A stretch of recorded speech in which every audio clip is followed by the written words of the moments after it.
Yun, good day, no? So, meron na naman tayong panibagong i-epoxy dito. Ayun, no? Naalala niyo ba yan? So, ayan yung mga pinto ng cabinet natin, no? Since hindi ganun katibay yung laminate niya. So, i-epoxy natin. Kaya lang, ito, may nakita na naman tayong ibang klaseng epoxy, no? Ito, naging 1:1, magkasing dami. Ayun, no? 1:1 ratio. Tapos, ang nagustuhan ko dito, crystal clear, tsaka resist yellowing. So, iniiwasan kasi nating manilaw yan. Dapat, kung ano yung kulay niya ngayon, ayun pa rin dapat. So, ayan, high glossy. Ito yung karton niya. High glossy, epoxy rosin, no? Crystal clear, resist yellowing. So, tingnan natin kung anong pinagkaiba nito dun sa binibili natin, no, na epoxy. Sana lang maganda. Tapos kung ano may counter natin dito, sabihin natin sa inyo. Ayan. High gloss.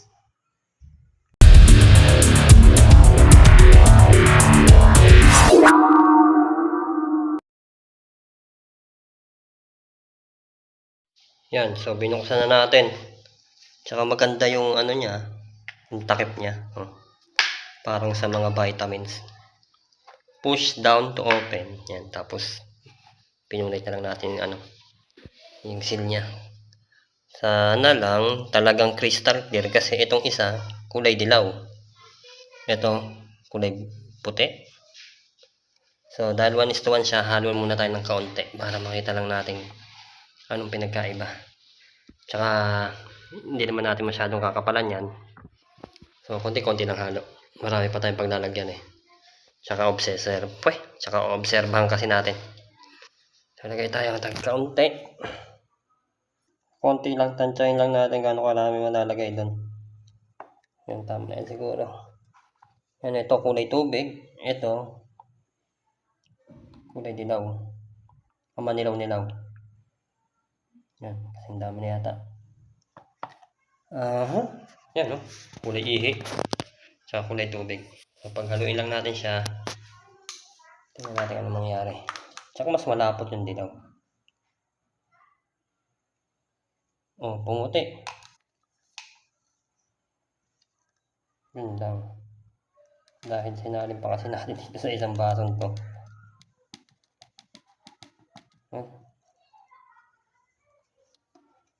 Tapos dito natin lalagay mamaya kasi i-roller natin eh. Yan, foam roller lang. Laman tayong roller ng ano. Ang resin talaga. So, haluin ko muna. Mga 1 to 2 minutes na haluan. Ano, malapot ah. Malapot nga. Mas malapot siya. Saka nawala yung pagkanilaw konti. Nawawala konti-konti yung pagkanilaw. Ay, may bula-bula. Sana lang. Ay, takpan muna natin to. Pag matapan. Yan. Manilaw-nilaw talaga eh. Ay no. Tsaka nag-iipon ng bula sa gitna. Paano kaya to? I-blower natin. Tingnan, sana lang hindi mag-iwan ng bula-bula din dun. Pang ano yata kasi ito eh, oh. Pang yung binubuhusan na ano. Ayan, oh. Pero sabi niya pwede pang topping eh. Yung mga ano, ang tawag dito, mga accessories na gawa sa acrylic na binubuhusan sa molde. Ayan, oh. So, sana lang pwede rin to sa ano. Sabi dun sa ano, description eh, pwede rin sa topping. Ayan, tingnan natin. Yan. So, roller lang. Tsaka ninipisan lang kasi natin kasi baka sumikip dun sa ano eh. Ay! Tay tayo dyan ah. Parang ano ah. Magsi-self level kaya to. Tingnan natin. Yan oh. Ibuhos ko na kaya. Ibuhos ko na. Pero ayoko kasing kapalan eh. Nagtitipid ako. So, tingnan natin. Mamaya buhos ko kung ano. Tsaka yung itong gilid. Hindi na natin i-edgingan. Maganda naman yung ano ko. PVC board naman yan. So, rekta na lang natin i-roller. Tingnan natin. Baka palpak na. Pag pumalpak, edi bili na lang tayo ng isa pang epoxy talaga natin na ginagamit. Okay? Okay. So, mukha namang crystal clear, no? Meron lang parang bula-bula. Pero sana mawala, no? Okay, hindi na natin siya i-blower eh. Baka kasi matunaw yung laminate. So, tingnan natin bukas. Hindi ko na masyadong binidyo kasi pare-parehas lang din naman ang application. Ganun lang din naman. So, ayan. Tingnan natin bukas. Ayan, crystal clear nga. Tapos yung pong roller. Tsaka umiinit din yung resin pag matagal na siya. Kailangan bilisan nyo. Tama lang yung halo natin na pakonti-konti kasi baka matuyuan tayo na naman eh. Sayang resin. So, ito. Tumitigas na. Yan. Tanggalin muna natin ito baka matigasan. So, bukas na lang ulit. Tingnan natin anong kinalabasan. Hindi ko na binuhusan pala kasi nung huling binuhusan ko ng todo. Nagkayat-kayat. Tapos balikan pala natin maya-maya konti. Ay, balikan ba natin? Kasi may tape to sa likod eh. Paano ko ba alisin? Ay, nako. Bukas na lang. Sige, tingnan natin. Okay. Ganda. Yan. So, tuyo na. Tingnan natin ngayon kung ano nangyari. So, kintab oh. Water white nga talaga. Pero, ayan, sinasabi sa hula eh. May mga tigidig. Kita niyo ba? May tigidig. Ayan oh. May konting tigidig. Tigawat Hindi ko alam kung bakit nagkakaganyan. Parang iniiwas yung walang focus eh. Ayun yun oh. Ito. Wala naman yan nung hinagod ko. Pero habang natutuyo kasi yung resin. Hindi ko alam parang nagko-compress siya o may iniwasan siya dyan na wala naman yan nung pinahid pero nagkakaroon. Encounter ko yan sa lahat ng resin na in-apply ko. No? Kaya naghahanap ako ng iba pang klase ng resin. Ayun.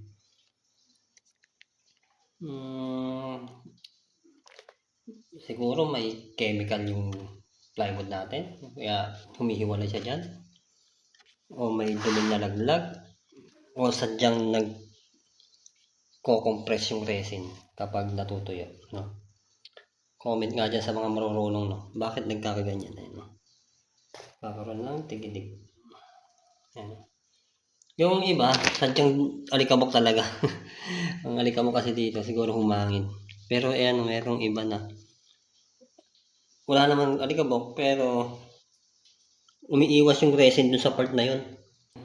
Ngayon, worth it ba na Siguro second coat na lang natin to para matakpan yan. Pag second coating, nung huling apply ko second coating ko nawala yan eh.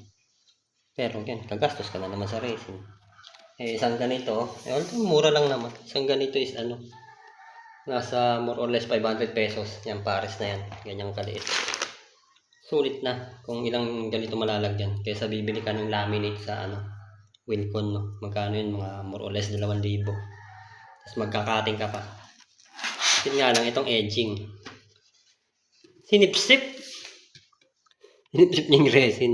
Pero tumigas Ngayon, ito yung sinasabi ko. Tanggalin yung tape dapat sana.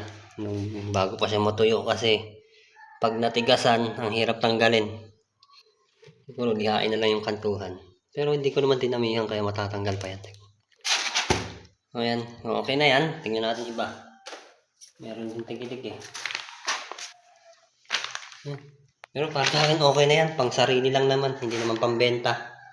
Kaya importante lang sa akin mapintuan yung cabinet ko. Ito mas maraming tigidig. Nakita ba? Pero ganda kasi makintab na. Kumpara dati ngayon hindi makintab. Dati makintab diba? Ganda. Tusyaw din kasi yung kulay. Parang patay yung kulay niya. Kaya tinap coat natin. Ay, ito, ang dami, oh. Naku. Hindi ko alam kung napahiran siguro yung kamay ko nung hinawakan ko to. Ang dami na ito. Second coat ko kaya. Tsaka na natin yung second coat kapag nawala na yung kintab. Pwede naman yan lihain, tapos pwede naman yan i-bapping. Pag nawala yung kintab, top coat ulit natin. Yun ang kagandahan kapag resin lang. Pero pag malayo, hindi napansinin. Pero ba't kaya sobrang dami na itong isang to? Anyway, bawi sa susunod na coating. Tapos yan. Meron pa tayong ibang mga pinto doon. Tutuloy na lang natin to, no? Nakang makakarami naman tayo. Tulukan dito sa kabila, oh. Mahirap tanggalin yung tape na yan kapag nakapita na ng resin, eh. Kakatira na lang natin. Kaya lihaan yung kantuhan para masugatan. Dito nag-iipon sa dulo. Okay na yan. At least tumibay na yung yung laminate ng PVC board natin. Hindi kasi ganun katibay, oh. Talagang natutuktok. Ayan, natitiklap. Konting tuktok lang yan, tiklap yan. So ito, may protection na siya. Medyo mas tatagal na siya, no. So second coating na lang natin kapag may dumi, nalaglagan ng dumi. Pag minamalas ka nga naman. Anyway, bawi na lang sa susunod na coating. At sana may nakuha kayo kahit paano dito, no. Ayan, no, ganda. Ubra naman. So sana may mahanap pa tayo iba pang resin na hindi bubutlig-butlig na ganito. Nagtitig-titig. Ano kaya? Pero ayan, hindi na siya nanilaw. Dapat siguro niliha ko, no? May pa yan, may tiklap na to, oh. Hindi rin nalagyan yung tiklap niya. Yan. Okay. Thank you sa mga susunod pa nating video, no? Ayan. Top coat na ulit tayo ng iba pang pinto dun sa taas. Okay? Oops. Pahabol muna. Ayan, may nangyayaring hindi maganda. Itong kabila, okay. Pagdating dito, nagbabatik-batik na. Ngayon alam ko na kung bakit nagkakaroon ng mga tigidig dun sa sa finish natin, no. Ito kasing tatlo, may pa yan, may plastic na protection nung nilagyan natin, no. Kagaya na ito. Yung may rigid na tatakyan yung plastic niya, no. So nung tinanggal natin, tapos in-applyan, nagtataka ako bakit kanina mas malala pa yan dyan, eh. Ay naku, tumulong sa ilalim. Yan, nagbabatik-batik. Kahit anong hagod ko, nakailang hagod na ako dito. Sawa na rin ako kakahagod. So, obligado na lang talaga tayong i-second coating to, no? So, bukod tayo itong tatlo. Tapos yung dalawa, okay naman. So, ngayon at least alam ko na. Kailangan siguro itong plastic na to tanggalin ng maaga para makasingaw siya. Makasipsip ng moisture man lang. Masipsip niya sa natural air, no. Ito kasi karatanggal lang, parang sinisipsip niya yung resin. Sinisipsip niya yung resin o nagre-react yung ano ba to? Sticker ng plastic. Wala naman, no. Talagang sinisipsip niya lang yung Although may laminate naman, pero sinisipsip pa rin. Basta nagkakaroon ng reaction, kailangan tanggalin ng maaga yung plastic. So yun, nandun sa taas ko, tanggalin ko na agad yung plastic. Tapos patagalin ko muna mga ilang araw para hindi nagkakaganito. Ito, second coating na lang natin. Ayan, tatlong maliliit. Tapos ito, okay naman. Ito wala, malinis. Ito malala. Kala ko naman maaagad ng hagod talaga ng hagod, hindi wala naman nangyayari. So ayan, so lesson learned. At least alam ko na pag ganitong may mga laminate, tanggal ng maaga yung plastic na protection. So okay, tuloy lang,